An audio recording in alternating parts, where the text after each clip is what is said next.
I think this is the first time I've really said this out loud, other than to my wife. You're playing almost Russian roulette at a certain point. You have this thing in your mind, at least I did. It was like, once we exit this, everything is just like, the clouds will part. And it's just like, after that 6-month mark, it's like, okay, what am I gonna do with the rest of my life? I had $5,000 when I started the business. So we doubled sales every year, 3.5 to 8 to 16. I built a brand that I wanted to see in the world. That's what kept me going. You've got to make people feel one way or another. Like either they hate you or they love you. If you can create that, that to me like drives feeling and like drives purchase. Telltale signs that a brand is gonna fail is I don't like talking about this because it feels like first world problems. Like even worse than first world problems. Like what is the brand that's going to get me excited in a space that I feel like is not exciting? I really like that question. That's a really good question. I mean, I've never dealt with anxiety in my, like, I just never. I didn't before my exit either. Isn't that weird? and I just like. I'm so glad you said that. This episode might get you canceled there. Hopefully not. Hi everyone, welcome to capitalism.com. I'm Ryan Daniel Moran. Today I'm going to be sharing a case study with you with Adam Hendle. Adam started a company in 2017 called Ballsy. It's exactly what it sounds like.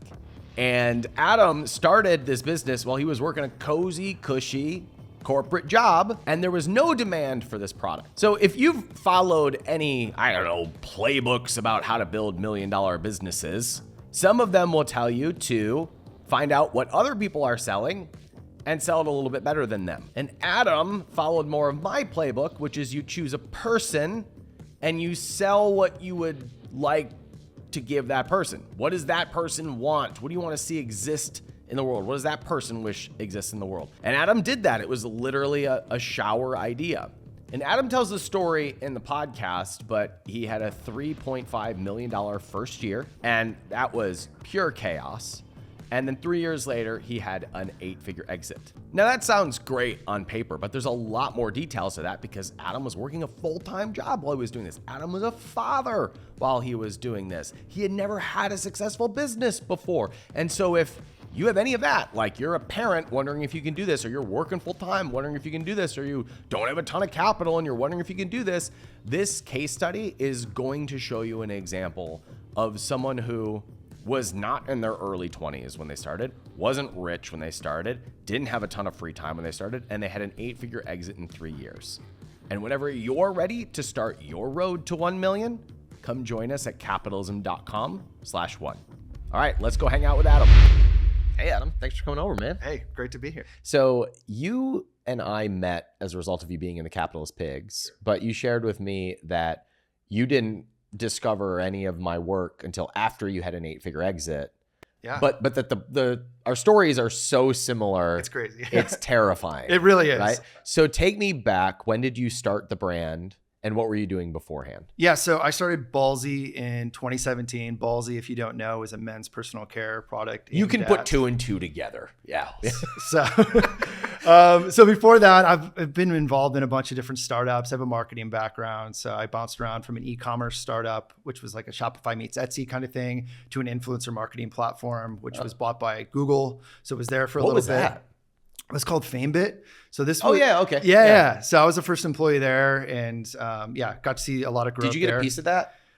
Small piece. Okay. Not as much as you'd hope being the first person there, but okay. you know. I'm thinking you're the first employee. You must have done pretty well. Yeah. Very, very small piece, but not as much as you got from building your own brand. And that's for sure. But what I got was a ton of experience and got to see a lot of YouTubers and how much influence they had. I actually used to have a YouTube channel like 8 years ago, unboxing men's t-shirts.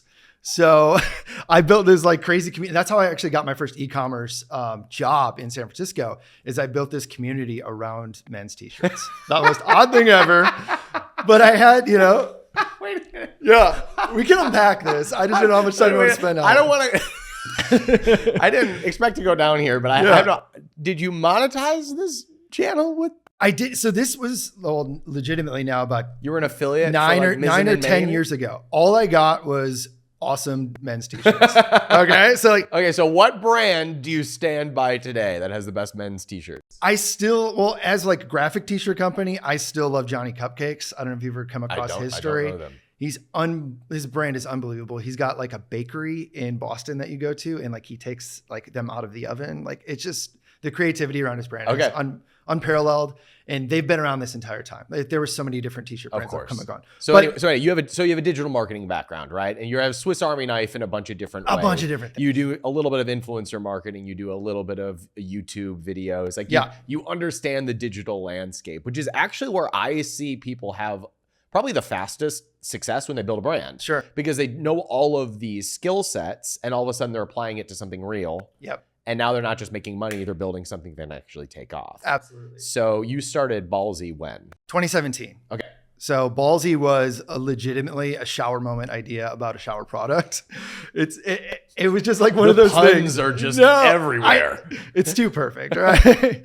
So no, legitimately, it was like I was looking at all the different products and brands that my wife had, and like at this time I had like a 5-in-1, like, you know, Dove men's body wash kind of thing. Yeah, it's like shampoo, conditioner, soap, a snack, and toothpaste. Face wash, everything. You know, like whatever it takes. Like we put it in this $3 bottle of like blue, like goo. Like, and again, it's which is so true. I used to do this joke in stand up. If you walk down the women's aisle, you have shampoo for fine hair and thick hair and dirty hair and lush hair, and it's unbelievable. And it's like you have a whole line of shampoo just for women. And for men, it's like 5-in-1. Perfect. That's what I need. My caveman needs are met. Done.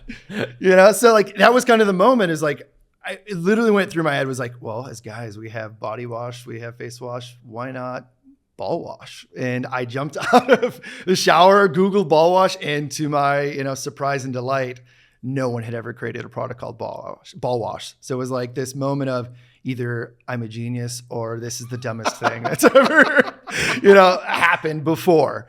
So I almost went and said, "Oh, so you scratch your own itch?" And I was like, "I can't use that here." Yes, you can. There's so many things I can't say now. But essentially what you did here is, I like when that happens. Right? Like a lot of brand builders be like, no one's ever done it before, so there's no proven concept. And I think, well, if you're talking to a person, if you have a specific person that you're marketing to, then you just serve whatever needs they have, whether there's competition or not. Sure. And the more attention you give to what other people have done, then you're not building your brand anymore. Correct. You're just copying what has worked for somebody else, which has its place, but not for building a brand that you can sell. Absolutely. So you decide to start ball wash. Yeah, right. Yeah. Let's wash some balls. I started asking a bunch of friends what they thought. They thought I was an idiot, but I thought it was fun, and I thought there could be something cool here. So aside from like the 5-in-1 body washes, I was just looking for better quality products at the time. But like in 2017, like there wasn't a huge men's personal care space. Yeah. Like that has evolved like drastically over the last, 4 years or so. And then the brands that were high quality in the space, they were just super lame. So I'm like, can we take a fun brand that tackles an area of a guy's body that's been overlooked with a high quality product? So give me an example of what you were seeing that was somebody who was doing it, but it was boring. I don't want to name any brands. Well, I'm thinking like Manscaped. They're kind of fun. I think Manscaped's done a great job. Yes, like, but again, this was before Happy Nuts. Manscaped and us launched basically the same time, but there was no one in below the belt at that time. It was us and Manscaped that came out around the same time, and then Happy Nuts has gone up. But I'm talking about like personal care brands that were like apothecary style, like, we have all these fun ingredients. Okay. It's high end, but it's just like, it's lame. And it's just like, I don't want to use There's no personality to it. Exactly. Yeah, and it makes I was sharing with you before we recorded that I'm just starting to get my itch back. With Sheer Strength, where we bought it late last year, and I'm like remembering, this is how you do it. Yeah, I'm actually rereading my own book right now. That's which amazing. Seems super arrogant and weird. No, not at all. It's like, okay, all right. This is how I think about this. It's been a while, and just this morning, one of my team members sent me the new draft of some of the copy that we were working on, and for one of our products. The headline that we're sort of playing with is, don't take this for you, take this for your family, because our market is dads. Yep. And the mission of the company is to prevent fatherless homes. So you age well, you age gracefully, you live a long time. It's a longevity play, right? Sure. So we love to talk about this idea of, if fatherless homes, blame the government, or you blame society, or blame the nuclear family, or you blame capitalism, or whatever. Anyone but you. and meanwhile, like, you've got Cheetos on your belly, and you're watching Netflix. Yeah. Right? So that's the number one cause of fatherless homes, is you're checked out mental. Anyway, look in the mirror, right? I'm going a bit of a tirade here, but I get it. The point here is, my my team member sent me this copy, and it was pretty good, but I'm comparing it to what the private equity group had up when they were running the company. So our headline says, don't take this for you, take this for your family. Their headline was natural, natural, natural, natural energy. Oh my God, what? Why did this company go bankrupt? Yeah, I right? have Seriously, no geez. idea. Yeah. And so I'm always amazed that there's so few people that are just like, how do we do this fun? Yeah. How do we do this in a way that feels light? How do Yeah. we do this in a way that targets a specific person? And it sounds Feels like real. Yeah. you were going through a very similar experience when you get the idea for Ballsy. 100%. Yeah. I mean, I wanted to create the brand that I wanted to see in the world that spoke the way that I did and the way that my friends did. And like, that was it. And it was real and funny but still with a high quality product behind it. And I think those two worlds can't exist together. And that's where, kind of Ballsy was I feel like created. they have to exist together. Yeah. I mean, if you're having fun, that is going to play over into your ads. Yes. If you're having fun, that's going to play over into your team members and the customers. Yeah, and the customers are customers for going to resonate with that, but not all of them will. Not all of them. Let's underline that. And Yeah, bold. Not all of them. But the ones that resonate with that are going to really resonate with it and come back and buy over and over again. 100%. And I always like to think that like good brands, to some degree separate people. Like you've got to make people feel one way or another. Like either they hate you or they love you. If you can create that, like that to me, like drives feeling and like drives purchase. If you're kind of in the middle, like you're kind of lost in a sea of just kind of everyone else. That's the way I look at it. So like when we went on, when you say the middle, you mean like not ruffling safe. any feathers. Yeah, just being safe. Talking like about the same as everyone product. else. Yes. You look exactly the same. Yes, copy and paste of every other brand out there, right? And I think some people are scared to kind of ruffle the feathers a little bit, but I think that's where the magic happens, right? So like we used to post ads on Facebook was our biggest lever.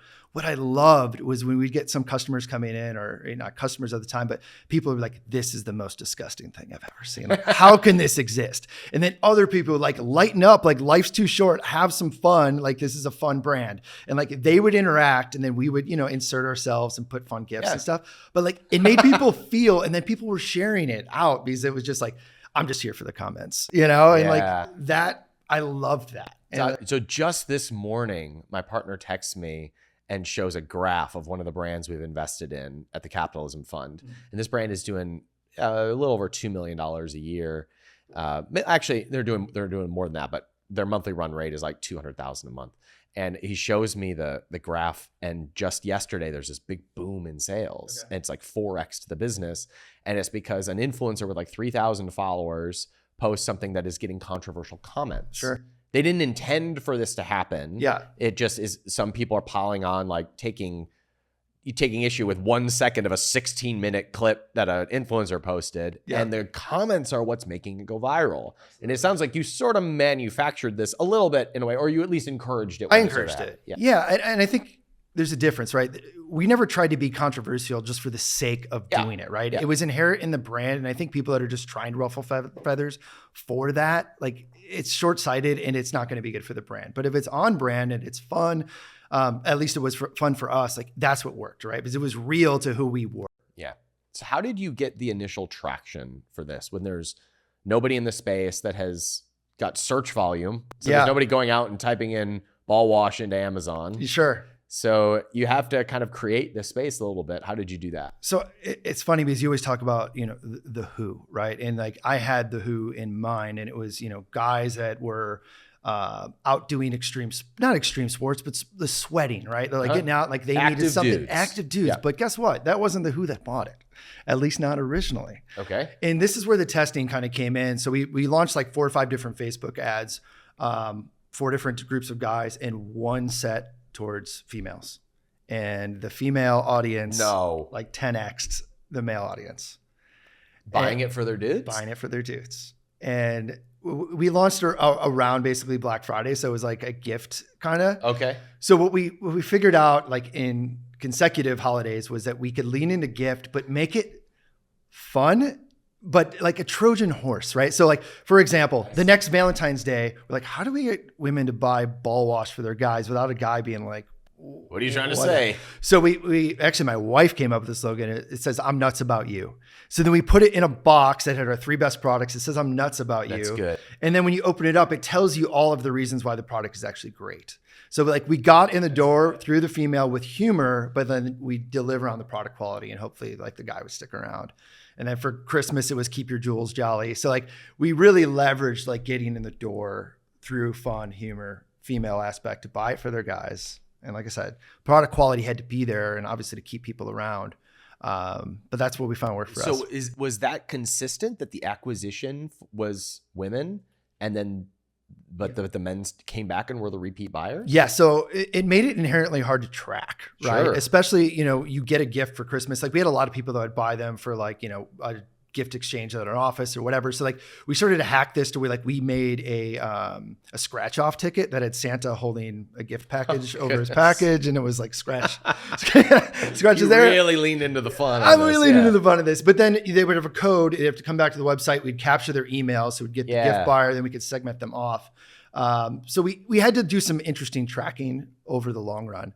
And I think the other interesting learning that we had was we found is while the gift givers, like the ROAS or return on ad spend for gift was way higher than the people during the middle of the year. But what we found though is the LTV on the people during the middle of the year. That makes total sense to me. So you were able to get customers cheaper around with this gift idea, but they didn't necessarily stick around because you're going to have some breakage. Yes. When somebody is given a gift, but if somebody voluntarily chooses it, the lifetime value of that customer is going to be much higher. They were buying it more for the product solution of like we had a product called Ball Guard that was like a lotion that dries as a powder for sweat and chafe. Like I'm buying this because I really need this versus I'm buying this because this is fun, right? In both cases, obviously we use the holiday gift givers to really cash flow the business, right? And then we would buy more expensive customers that were longer term with that cash. Yeah, that makes total sense. So how long into the business until you were pacing the first $1 million?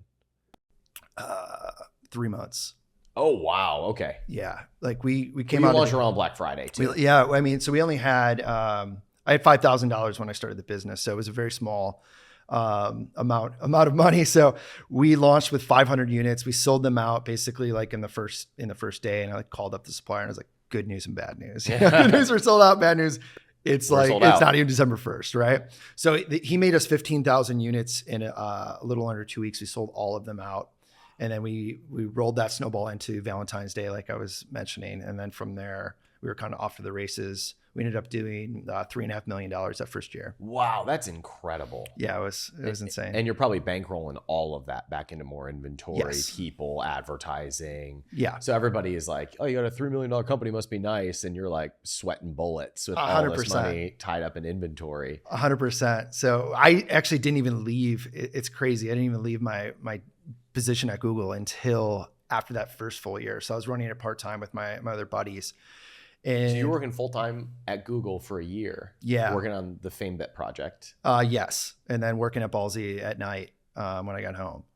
And I guess I'm just like super risk adverse. So I know that's super common. Yeah. I think people need to know that because one of the telltale signs that a brand is going to fail is, at least in the fund, is we give them money and they want to pay themselves. Sure. Like, no, yeah, you have not earned the right to pay yourself. Let's slow down here. Are you pacing $2 million yet? You pacing at least $1.5 million?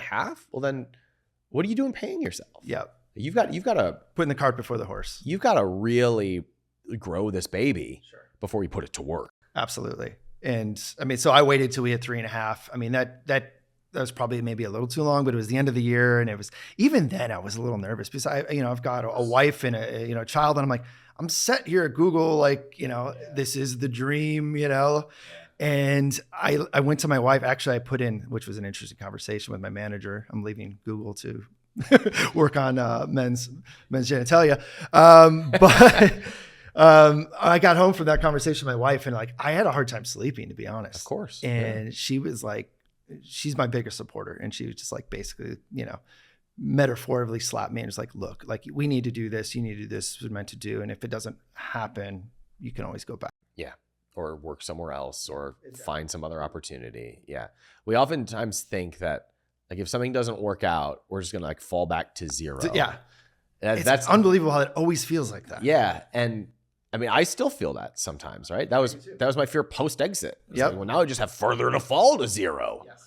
If I make a mistake, now I've got this many millions of dollars to lose when I go to zero. And so that's going to hurt even more when I fall. I don't like talking about this because it feels like First world problems. like even worse than first world problems. Like, oh, like poor you. But like it's a different. Your stress from one thing gets transferred to another thing, and it almost amplifies. At least it has for me. I think it's a good word. So like I think a lot that I've been like inspired and related to you. I'm like, man, all right, I'm not the only person that feels this way, and it's just great to connect with other people that are like going there. And what do you deal mean with that. feels this way? Do you mean post exit? Post exit, Was I lucky? Am I Yes. good enough? Was it my partner? Was it good timing? All you, that stuff. you have this thing in your mind, at least I did. It was like, once we exit this, everything is just like the clouds will part and it's just like rays of never worry sunshine. about Like money never ever worry about again. it. But your worries just transfer into other worries, right? And like, yes, like you have, like, can I do this again, right? Like, was that a lucky moment with Ballsy, or can I build another brand again? You know, did I catch lightning in a bottle, right place, right time? And all of these questions that you had the first time, at least for me, like I'm also having the second time, which is, you know, interesting. But if here's the thing that a lot of people don't understand is, now that you've done it once, if you do it again and you fail, then that little part of your brain that says I'm a failure, that now it has evidence. Yes. Whereas when you've started and you got nothing, you're like, I'm gonna try this thing. Who cares? Yeah. And if it works out, great. That would be awesome. I'm Everything already would be trying to rainbows. mentally prepare myself for that outcome. Like if we try and it doesn't work, like how am I going to feel? And it's that, like there's that little voice that gets a little bigger. Hopefully it won't, but I think it's healthy to really think about these things and like prepare yourself. Yeah, and I can tell you it can happen. Yeah. Right? But I will tell you, I think that the projects that I started after my exit that failed were because I was so afraid of not failing. Yeah. And so I played defense, and I like put my chips in places to like try and guard against what if this happens, what if this happens. Sure. And that means hiring this employee. All of a sudden, like you make it happen. Yeah. Like you do the dumb things that make it happen. Absolutely. And now I just like feel looser and like I'm gonna step up to the plate and take some swings. Yep. And things are starting to work again. Got to be loose, right? Got to be having fun. So how long until you had the exit? So we basically launched Black Friday of 2018. So the idea for Ballsy was 2017. We launched in 2018, and then I exited in August of 2021. Okay. So That's 3 pretty years. quick. Yeah, it was quick. So we doubled sales every year from that first year, and then 3.5 to 7 to 14. 3.5 to 8 to 16, and then but then around that last year, we're kind of hitting that's eight figures is when people started coming in and asking about the company. How did they approach you, or did you approach them? So we had a lot of people just organically email, and we had a lot of Aggregators at the time? Not at the time. So we did end up with an aggregator, Okay. but it was, some private equity groups, just some smaller like private buyers that were interested, and a lot of wasted time, to be honest, like preparing data rooms and, Sure. having all these conversations that led nowhere.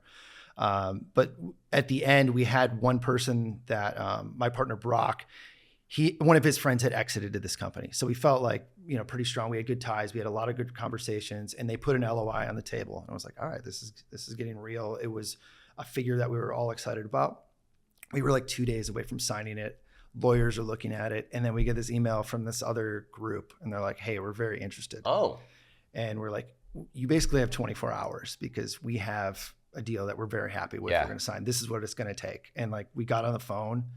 They said all the right things. They made the right, I guess, offer. And then 24 hours later, we had an LOI from them. So it was like, I guess, putting the pressure on them almost that worked to our favor. I mean, it just so happened that, the timing on that was perfect. And then we ended up moving forward with the second deal. That's great. And how long did the process take from signing that to getting the check? About 2 months. Oh, 2.5. You're so damn lucky. How long did it take for you? I don't even remember. Okay. It's like a black cloud. It was 6 or 8 months. Oh, dang. I mean, every week we thought it was going to fall apart. Yep. I mean, I sold before the big e-commerce boom. Sure. Right. So This was just private equity groups taking their time, Dragon no feet. competition. Yeah. Right? We had a few interested buyers, but once we signed an LOI, Yeah. and you're 3 months into the process, What are you they gonna know do? they have you by the balls. Absolutely. So they Yes. just dragged it on and cut away at our numbers. And it was so painful. I couldn't imagine that because like even the 2.5, 3 months I went through, it was like so many sleepless nights and stress. Yeah. And like then you're just worried about that. You're losing focus on the business. Yep. And it's a brutal So process. this is during the time like money's easy to get and everybody's funding all these e-commerce roll-ups and all of this, and they have their processes down. So it was a better time to sell. It was. in And I 21. think since they knew that other company was, very interested, like they made it a point to us, like we would close quick. They wouldn't change terms of the deal, although they did. But they did move quick. Okay. So that was a I plus. want to talk post-exit here in a minute, but first, could you help identify a few lessons that you learned in those 3 years that you wish you had known when you started? Yeah, I think the biggest takeaway for me was I built a brand that I wanted to see in the world. Like I loved it. Like it was me. Like I wrote, 90% of the copy. I did a lot of the design. Like it kept me going when things, and most of the time things were really good for Ballsy, but like it's not always good, right? And when times are hard and things are falling apart or, things happen, that's what kept me going because I just loved it so much. It wasn't like I'm doing this because I'm hoping for some potential exit or I'm just like doing e-com because that's what everyone says you should be doing. Like I did it because I wanted Ballsy to be there, and that got me through tough times. So I think that was one of the biggest things for me. I think Tell me about one of the hard times. because The macro view is you went from at a $3.5 million first year. Boo hoo! I know. And you get to 8 and then 16, and he has a big exit. What was one of the dark times? Yeah, I think when you scale up that fast, you're playing almost Russian roulette at a certain point. So like we had to take on every year a bigger and bigger inventory financing loan to finance hopefully that growth for Right. And I think the key word is hopefully, right? Like, so we were taking all the cash we had in the bank, we were borrowing some and then buying inventory for holidays, hoping that, and we had to finance both Christmas and Valentine's Day because they're so close together, and then people shut down in the middle. So like we were just taking gigantic swings. So like those were the most sleepless nights, right? And like You've zeroed out your bank account and then some and borrowed and then money. some, and you're like, okay, and it's all like, tied up in ball wash. yes, and hopefully this is going to work again. Yeah, like, and especially like the time you hit like the third holiday season, and like we've done a lot of the things that we know work, but it's like, is this going to work again? Like, all right, like, but we got to take a bigger swing. So luckily all those things worked out, but I would say that's probably like the most sleepless nights and most stress that we had over the business. And then, other things just happened. Like we had a whole container of boxes coming in from China that just disappeared that like before, holidays that was just like they didn't disappear, but they got like caught in customs for months. Right. We actually did have a container that, I don't know if you remember hearing the news that one of those container ships that like turned over, that we had stuff on that. It was just like things like that. You don't hear about that in the news. No.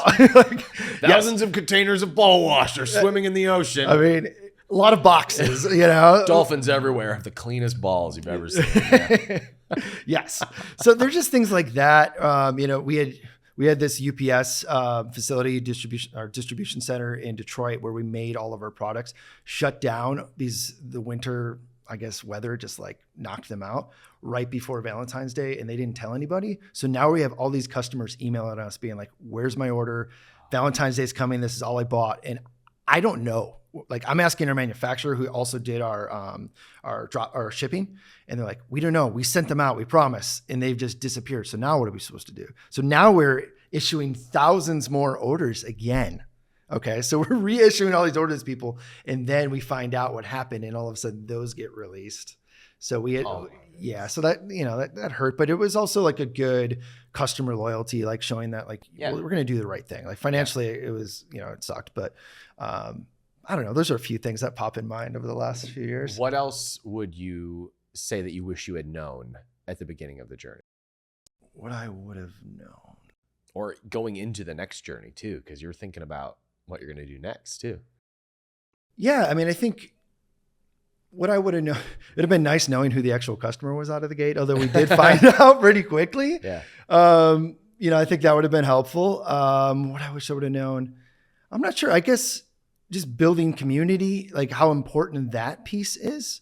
I think, I think something that I really taken away from you is like building community and group around the brand. And that was like something I did at these previous startups that I didn't do immediately with Ballsy. Oh, interesting. Yeah, it was weird. It's just like, we had a very small team and we did a bunch of different things. And like that part fell by the wayside and everything else was working, that I just didn't concentrate on that enough. And I really wish that we would have, because I think that would have, further helped the brand in the long run with LTV and just. Could you share how you built community at FameBit and Google? How did you build community there that would have transferred over? Yeah. So at FameBit, we had a ton of micro influencers. And like, so what I would do is bring them together to share tips on how to shoot content. So it was like all on the influencer side of helping them grow, in influencer marketing at that time was like a totally new thing. So no one really knew how to do these branded integrations. So we would build community around bringing them together, teaching them. Mm-hmm. And then before that, I was at this company called Store Envy, which was e-commerce owners, and it was bringing them together for best practices and things like that. Yeah. So I think there's always, lessons how do to be learned. How do you translate that over to Ballsy? Yeah, I think that's a really good question. I think for us, it was bringing together guys that could use our products that were out. Like we had this slogan of "Live Balls Out," right? It was like guys that did extra, and maybe it was they worked out a lot, but maybe it was like the accountant that was like also in a metal band on the weekend. It was like people that just did more, right? And I think that would have been something, if I would have stayed at Ballsy longer, something that I really would have leaned into, because the humor and stuff was awesome, right? It's super fun, but like I wanted to put more meat on the bone of like, what does it mean to be a Ballsy customer and live balls out and like do extra? Yeah. See, I think that is a perfect approach to building community, where you throw the product out, and you say, who's the person that would be most advantageous for me to have a big community of, and I'll just serve them.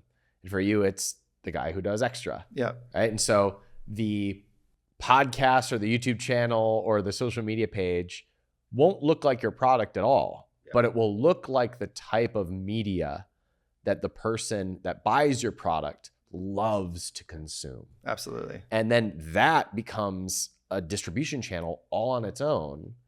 And people don't get that piece of it. And I think it's like the missing elixir in so many brands that break out. So I'll add to that. I think it's not that there's definitely people that don't get it. And I think it's hard to do. Oh, sure. It takes time. Yeah. And like for me, admittedly, like Ballsy was growing so fast. It was like to like spend all the extra time like trying to build this community. It just never rose to the top of my priority list. Yeah. But like now starting a new brand, like I'm like, we got to start with this stuff. Like this is the stuff that's important and long lasting. And it takes a long time, but like the juice is worth the squeeze. Yeah, totally. So tell me what happened after the exit. So you sold in 21. Mm-hmm. There's this e-commerce boom.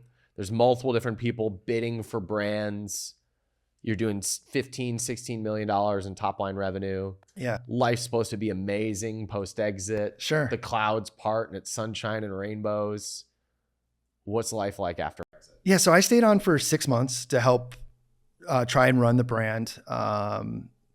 That didn't pan out the way that I had hoped. But like, it's interesting.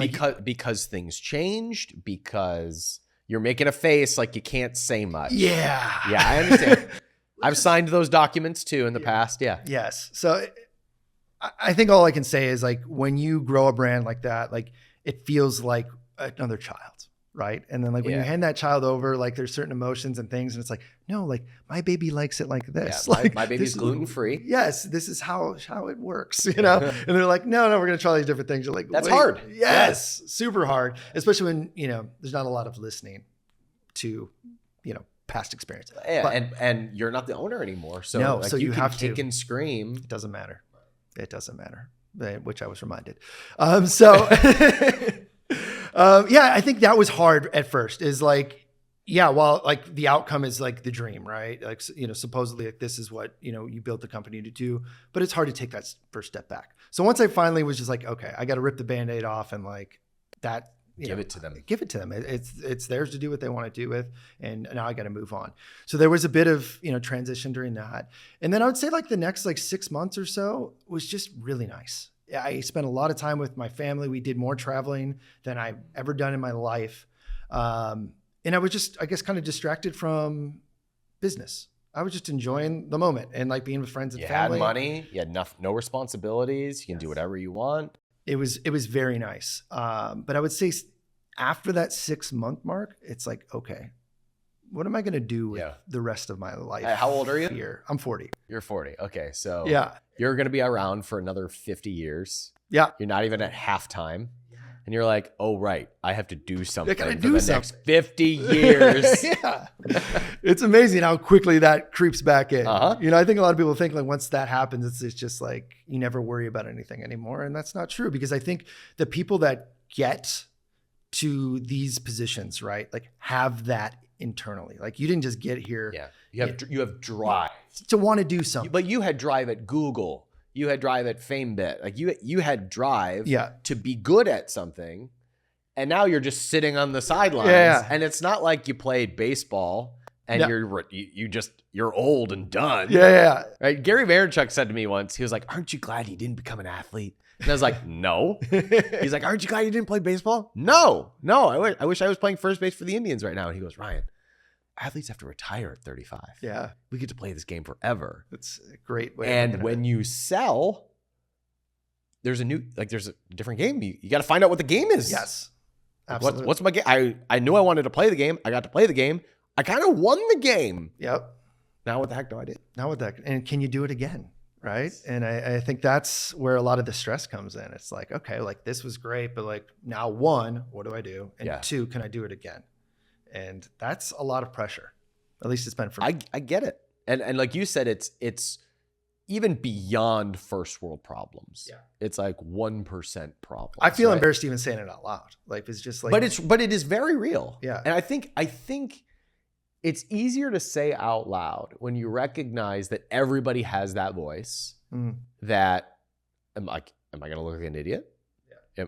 Because once you've made it to some extent, looking like an idiot is worse than when you look like an idiot and no one cares, right? When a celebrity gets canceled, it's a bigger fall than if, you say something dumb on the internet and your friends are like, dude, you can't say that. That's very different. Like it's the same action. Sure. One is very risky and the other is a non-issue that no one ever brings up for the rest of your life. Yeah. And you never think about it again. 100%. And so I think when you've had a certain level of success, you're now playing with, you have a different skill set, but there's much more to lose. Yeah. Right. There's more capital. There's more goodwill. There's more confidence. There's more reputation. There's more relationships. All of those things can be lost. Absolutely. And I've experienced losing them. And it sucks to sit on the sidelines. It sucks to lose those things. And so sometimes you just feel like paralyzed. The only option that has no pain is to start another thing and it work. Yeah. And so now there's pressure. A lot of pressure. Right? You know what the first thing people ask me after we exited, what are you going to do next? Yeah, right. Like, I don't know yet. I'm going to take a breather, but like everyone's, Literally the day we brought Esther home from the hospital. Yeah. She's 4 days old. Yeah. Right. And a friend comes over and holds her and goes, are you going to have more? Yeah, I don't know. Give me a second. I just started. It's unbelievable how quickly those questions come out. And that's how it kind of feels. People are like, what are you going to do next? Because they're projecting this idea of all your confidence must be like exponentially bigger. Sure. And you got this big bank account now, and you must know that the next thing is going to win even bigger because you have a skill set now. Yep. And in your head, you're like, was it good timing? Was it my partner? Did I find lightning in a bottle? Was it the economic situation? Like, yeah. Every other question, don't know. And so all that uncertainty is just like, there it is. Yeah. I mean, I've never dealt with anxiety in my, I just never. I didn't before my exit either. Isn't that weird? and I just I'm so glad you said that. It was the first time I thought like, oh, I didn't have any anxiety in my life before I sold a company. I didn't and it's. That is so messed up. It is messed up. That now I'm embarrassed to say right? It's embarrassing. Like I've listened to so many podcasts, like as Ballsy was coming I was up. never and I'm stressed before I was rich. Like, Now I'm rich. I have all these problems and I'm stressed all the oh time. God, It's a hard life being we're- us straight white men with money. this episode might get you canceled there. Hopefully not. Higher to fall now. Yeah, it's just.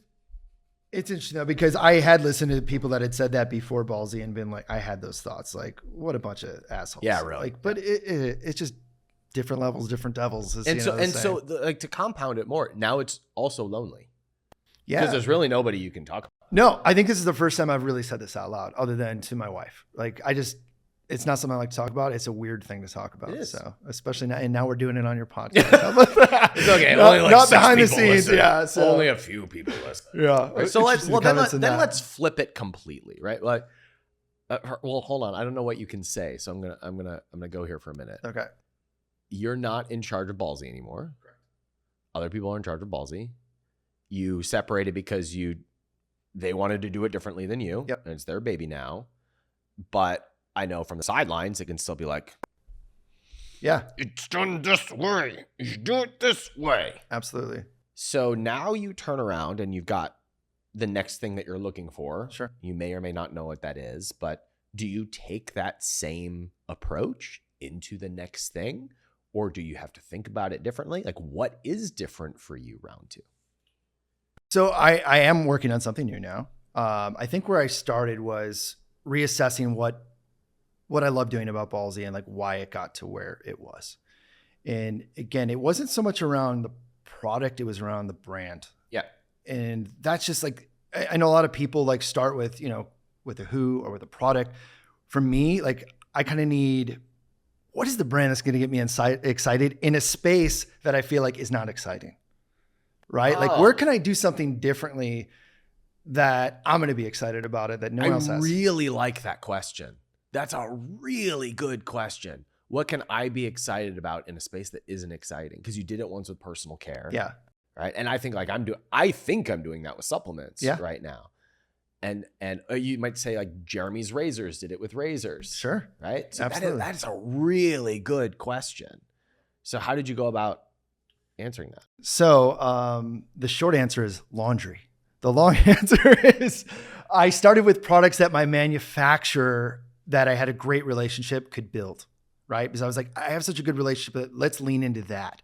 And I have a non-compete on personal care stuff. So I was like, all right, what can he do?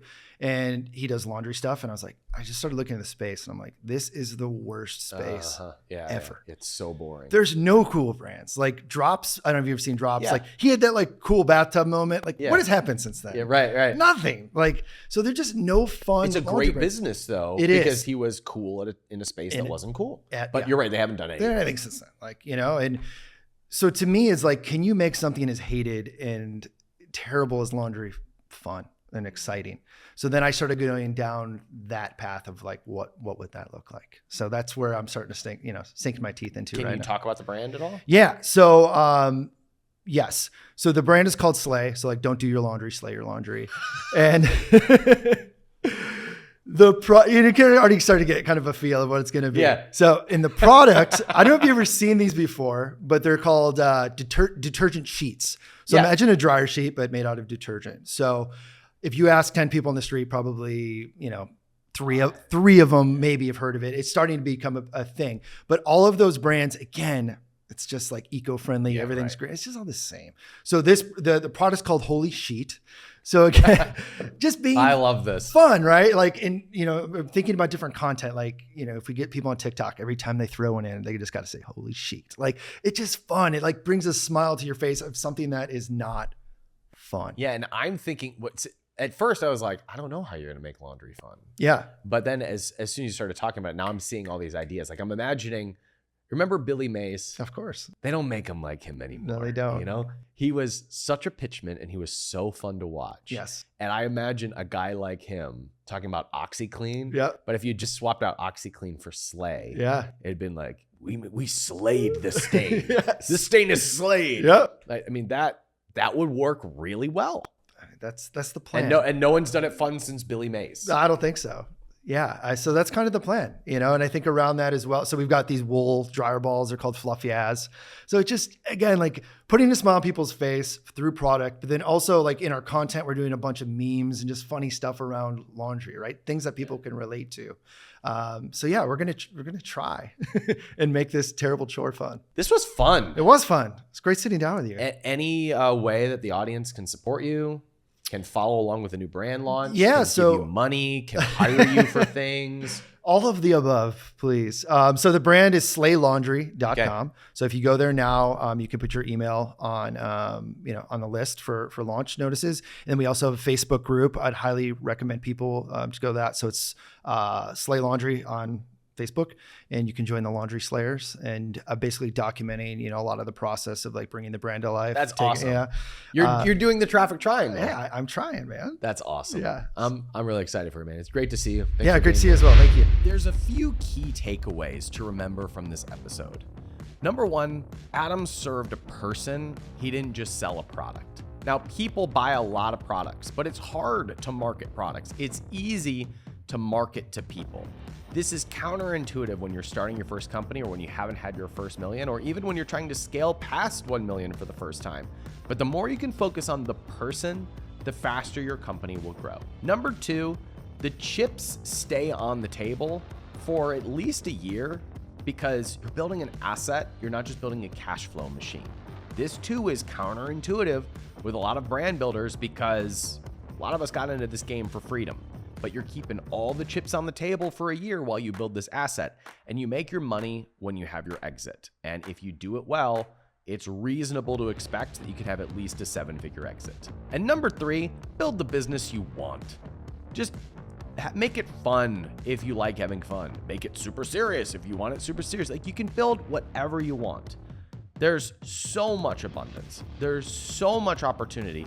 Your business cannot, should not, and doesn't have to look like everybody else's. It should look like what you want to exist in this world.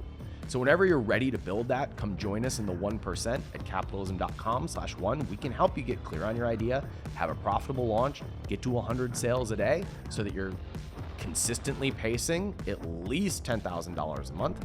And then over the next few years, you can build an asset that you can sell. And if you want to hang out with Adam and myself in person, Adam is a member of the Capitalist Pigs. That's my mastermind, which you can find out about at capitalism.com/pigs. Thanks so much for watching. I'll see you guys on the next episode.